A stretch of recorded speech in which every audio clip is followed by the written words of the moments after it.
I'm back to speak with you again after having all of our all candidates meetings, and there's been some issues that have arisen, and I'd like to explain my take on them. First of all, and one of the most important things that is happening in our community, and has been happening for tens of years, is the transportation problem.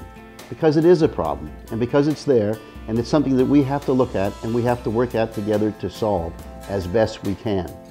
And the reason I say as best we can is because a lot of it is out of our hands. We know that we get 450,000 cars and trucks going through a day. We know that our roads are overwhelmed by these cars. We know that we have our own transportation needs within the city.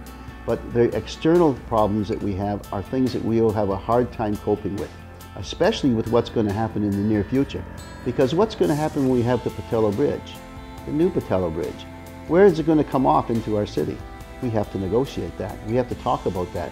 We have to find out how we can mitigate this so that it doesn't bring in too many more cars without us knowing how to control them. The next thing is, what about the new Port Mann Bridge that's coming in? Same thing, same problem. Now, what we can do is negotiate. What we can do is sit there with the province and with TransLink and be a partner to say, what can we do to mitigate this so it's the best for the citizens of New Westminster? We cannot do it on our own. Anyone that thinks we can, I'm going to tell you right now, you can't. I've been at the table, I'll stay at the table. I want to complete this for us because transportation, as big a problem as it is also a benefit. In some ways, we need the transportation to be able to go through our city because there is no other place for them to go. We have to find the right way, the quickest way, the best way to get it to go in and out. You know, one of the other realities that we have in our city is that we are growing. And when we grow, we put more transportation, more cars, more trucks on the road. But, you know, this is not a bad thing. This is a thing that we're going to have to corral for the future.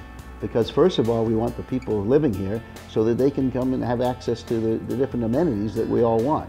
They bring the banks, they bring the theaters, they bring the shows.